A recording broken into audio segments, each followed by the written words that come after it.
Boa noite a todos. É com muita alegria e muita gratidão em nossos corações. Vamos ter o privilégio e a oportunidade bendita de realizarmos mais um Evangelho no nosso lar.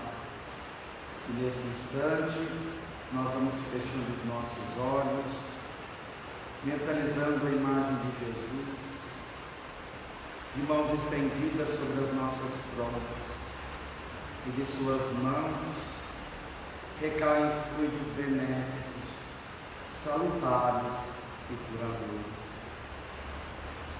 Divino Mestre, amado Jesus, doce Rabi da Galileia, te buscamos nesse instante, Senhor, uma vez mais, com o propósito de seguirmos os teus exemplos, de praticarmos as tuas leis de amor, justiça e de caridade, agradecendo sempre, Jesus, por te conhecermos e conhecermos o seu Evangelho de amor, por podermos trabalharmos na tua vinha desinteressadamente. Receba, Jesus, a nossa gratidão por tudo que nos somos e por tudo que temos. Mas como filhos e criaturas ainda sedentas e famintas do amor de Deus e do vosso infinito e fraterno amor, humildemente te rogamos, Jesus, em favor de toda a humanidade, em favor principalmente daqueles que mais sofrem, seja dor física, moral ou espiritual. Agradecendo também, Jesus, por esta chuva abençoada que recai sobre todos nós nesse instante. E agradecendo, Jesus, pelos momentos de dores, pelas lágrimas, pelos sofrimentos, que são estes, Jesus, que nos transformam em criaturas melhores, mais humanos, mais fraternos, mais caridosos, menos orgulhosos, menos egoístas. E que possamos, Jesus, nesse momento do Evangelho, mais do que conhecermos a lição, possamos, Jesus, lembrarmos da prática onde quer que nos encontremos.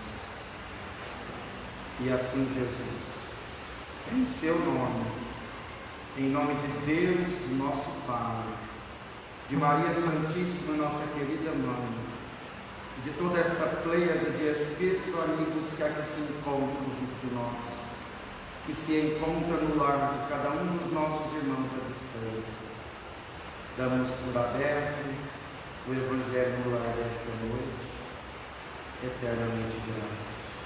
Se conosco, Jesus, hoje e sempre, que assim seja. Graças a Deus.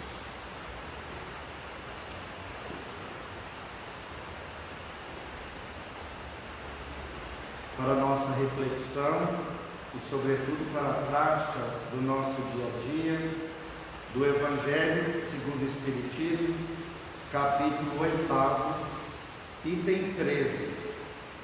Não saiba a vossa mão esquerda o que lhe é a vossa mão direita. Chamo-me caridade, sigo o caminho principal que conduz a Deus. Acompanhai-me, pois conheço a meta a que deveis todos visar. Dei esta manhã o meu giro habitual e com o coração amargurado venho dizer-vos, ó meus amigos, que de misérias, que de lágrimas, quanto tendes de fazer para secá-las todas. Em vão, procurei consolar algumas pobres mães, dizendo-lhes aos ouvidos, coragem, há corações bons que velam por vós. Não sereis abandonadas, paciência. Deus lá está, sois dele, bem-amadas, pois são suas eleitas. Elas pareciam ouvir e volviam para o meu lado os olhos arregalados de espanto. Eu lhes lia no semblante que seus corpos, tiranos do espírito, tinham fome, e que, se é certo que minhas palavras lhes serenavam um pouco os corações, não lhes reconfortavam os estômagos. Repetia-lhes: coragem, coragem. Então, uma pobre mãe, ainda muito moça, que amamentava uma criancinha, tomou-a nos braços e a estendeu no espaço vazio, como a pedir-me que protegesse aquele entezinho que só encontrava num seio estéril insuficiente alimentação.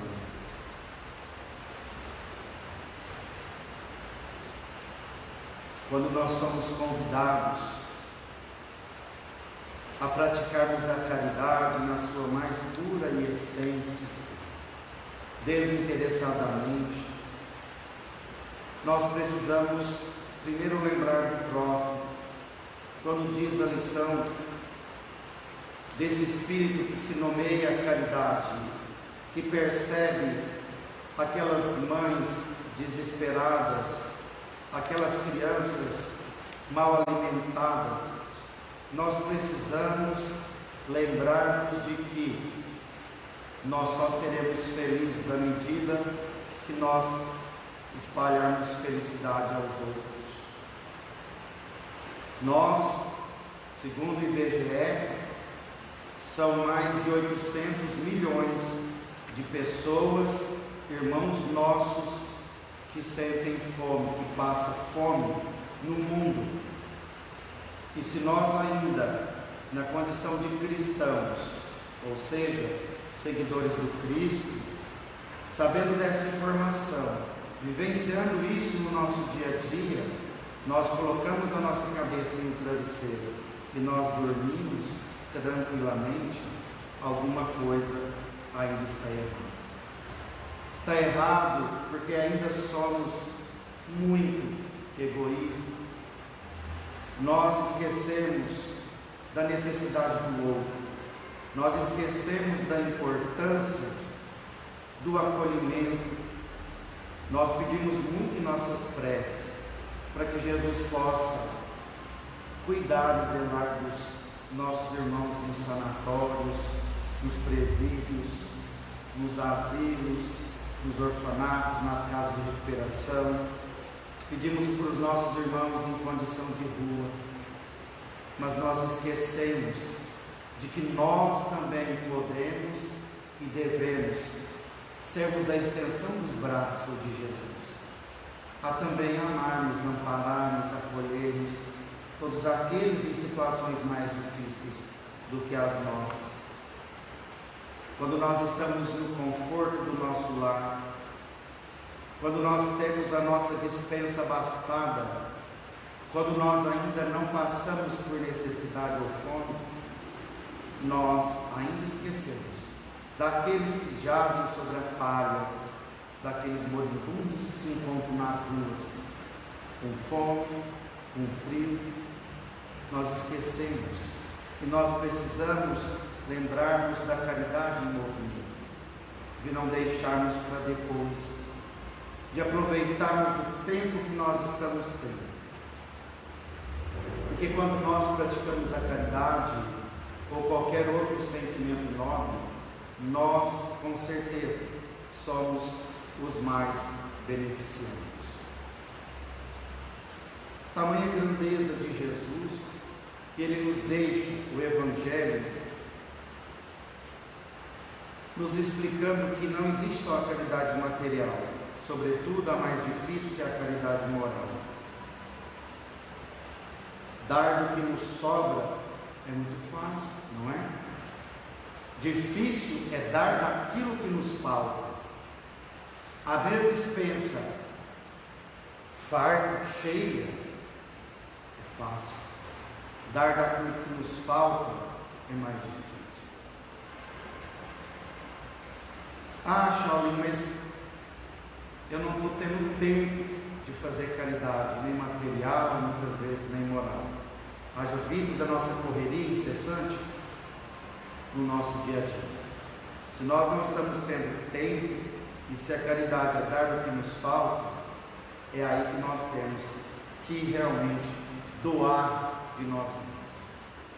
Chico Xavier vai nos dizer que o mais puro, verdadeiro e fraternal amor acontece quando existe renúncia, quando nós abdicamos de nós mesmos, quando nós esquecemos de nós e dedicamos talvez poucos minutos ao outro ou aos outros. Pequenos gestos de gentileza, de darmos um bom dia de coração e de alma, com boas energias, chamar o nosso irmão, nosso próximo pelo nome, dizer muito obrigado, Deus lhe pague, com licença, não nos colocarmos no lugar do outro.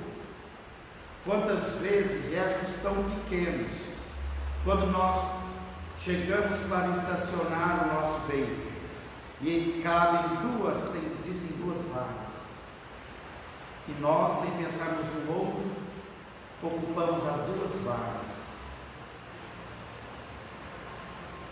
Gesto de caridade tão simples. Pegarmos os recicláveis, garrafas PET, lápis, tudo aquilo que irmãos nossos irão passar no dia que o lixeiro vai buscar o nosso lixo, ao invés de colocarmos tudo aquilo dentro de uma mesma sacola, colocarmos separadamente, numa sacola limpa, separado a latinha da garrafa, para que o nosso irmão, quando for no outro dia buscar aquele reciclável, que ele não tenha que enfiar as mãos no meio do lixo, revirar o lixo, para poder pegar uma lata, o material de que ele está contribuindo com o planeta, quanto à natureza, quanto à agressão que nós ainda, por falta de caridade, nós ainda cometemos. São pequenos gestos de delicadeza, de gentileza, de amor ao próximo. Quantas vezes a nossa mãe ou a nossa vozinha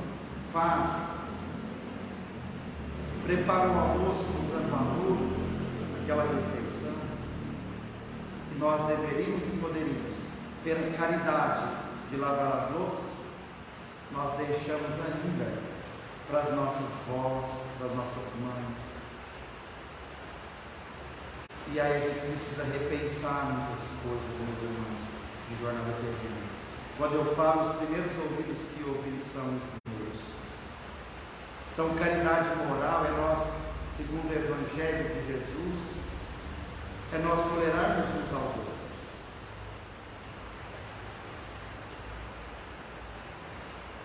Chico Xavier vai nos dizer, certa feita, que quando a caridade é muito discutida, o socorro chega tarde. E aí, para nós encerrarmos a nossa breve explanação desta noite, desse belíssimo capítulo, como tantos outros, a história é de duas madames que saíam numa noite gelada, muito fria, em um país onde a temperatura é realmente muito baixa. Cada uma trajava-se um casaco de pele de valiosíssimo valor. Quando elas saem, veio um moribundo congelando, morrendo de frio, jogado aquela calçada.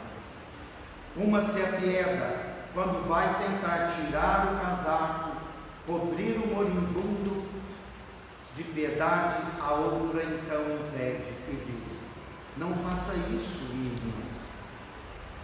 o casaco custa muito caro, é desnecessário. Nós poderemos chegar em casa, na nossa mansão, pedir a um dos nossos empregados que arrumem cobertas, cobertores, e levem e tragam a este homem, e assim elas decidem, e elas retornam à sua mansão. Chegando lá, elas esquecem, e elas dormem. Quando no outro dia de manhã elas lembram daquele homem, daquele irmão, elas pedem para um dos empregados levar não só cobertas, alimento, mas algumas coisas materiais que provavelmente aquele homem estava e teria necessidade. Porém, quando o homem retorna, aquele irmão já havia desencarnado. Quantas vezes, meus amados irmãos, nós ficamos discutindo se nós devemos fazer isso ou aquilo, se o outro realmente precisa ou se é vagabundagem, se o outro realmente tem necessidade ou se não é preguiçoso, se não está folgando, se não está aproveitando da situação. Não. Vamos olhar com os olhos do Cristo, olhos de compaixão, de bondade, de generosidade, de compaixão e sobretudo de amor ao próximo. E assim, com pequenas atitudes, pequenos gestos de amor e de caridade, nós iremos com certeza nos transformarmos consequentemente o planeta onde estamos inseridos. Que Deus e Jesus nos fortaleça a cada instante de nossa existência, que nós possamos, muito mais do que lermos os capítulos do Evangelho, que nós possamos colocar a mão na massa, ir de encontro ao infortúnio, amenizar toda e qualquer dor, com muito amor, porque nós sabemos que o amor vence e sempre vencerá.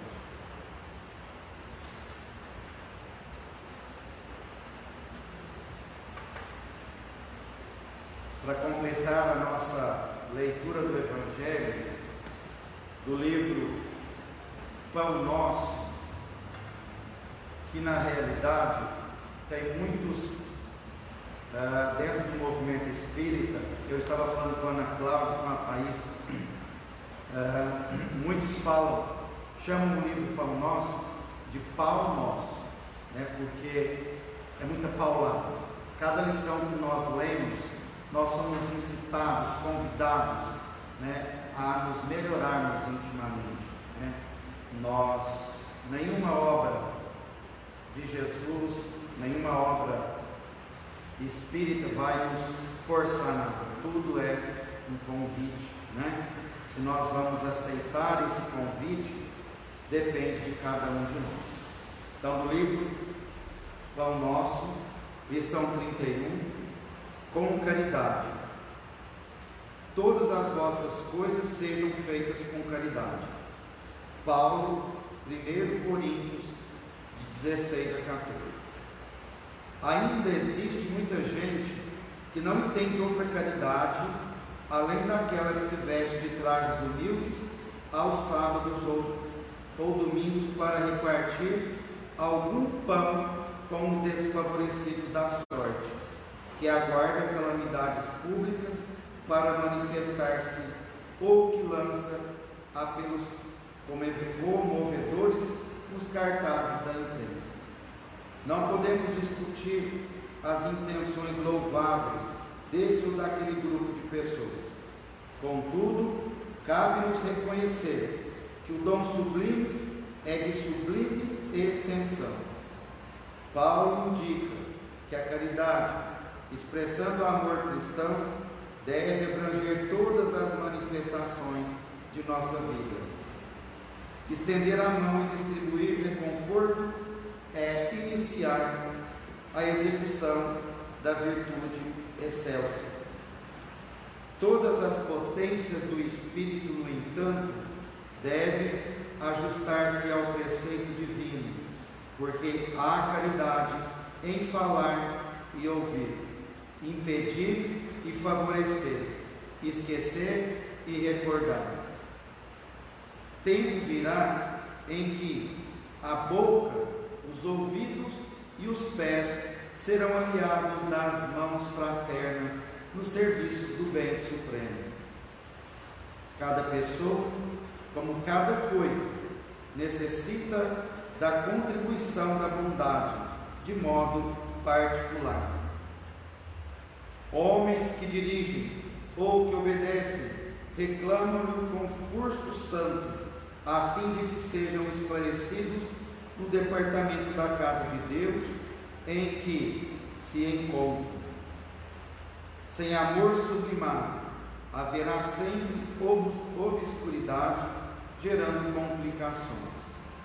Desempenha tuas mínimas tarefas com caridade, desde agora. Se não encontras retribuição espiritual no domínio do entendimento, em sentido imediato, sabes que o Pai acompanha todos os filhos devotadamente. Há pedras e espinheiros, fixa-te em Jesus e paz. E veio à mente aqui uma situação que diz assim: ninguém é tão pobre que não tenha nada a oferecer, e ninguém é tão rico que não precisa de nada receber. Deus é tão grande, tão perfeito, que Ele nos deu uma boca e 2 ouvidos. Para quê? Para nós falarmos menos e ouvirmos mais.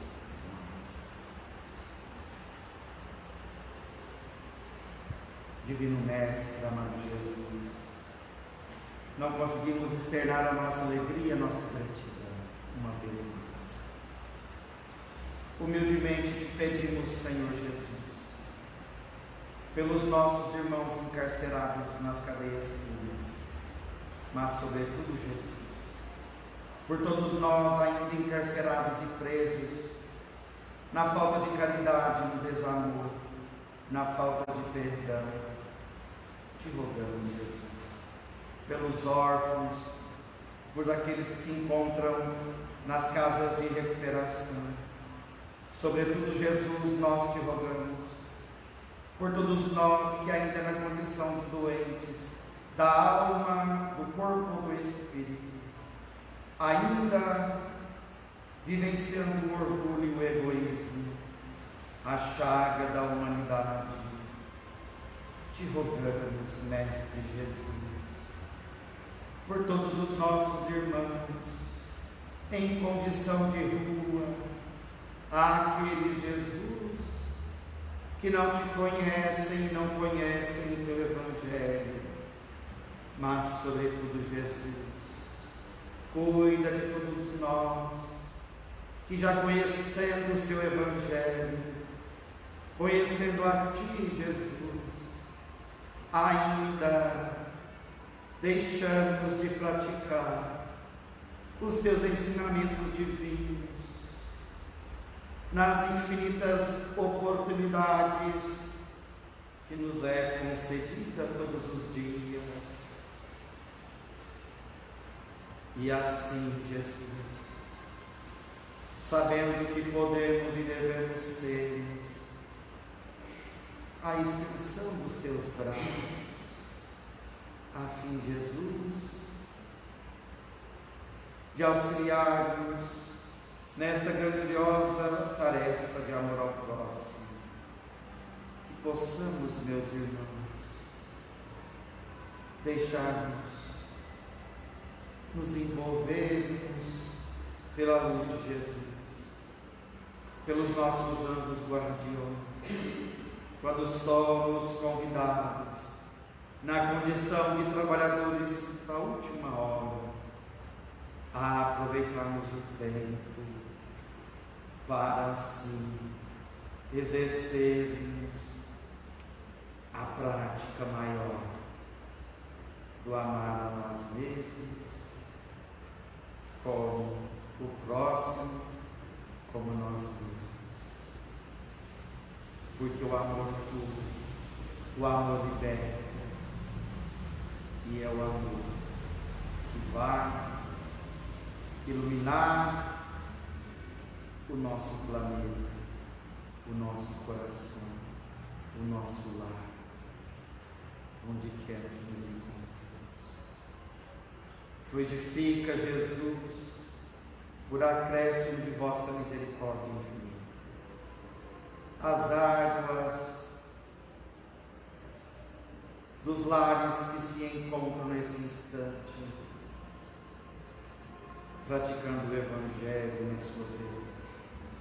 Mas fluidifica, Jesus, as águas de toda a humanidade. Te agradecemos, Jesus, do fundo dos nossos corações, dizendo, Mestre, um muito obrigado, meu Deus, me pague por tudo, Senhor. Que a tua paz, a tua luz e o teu amor esteja sempre entre nós, hoje sim. Que assim seja. Graças a Deus.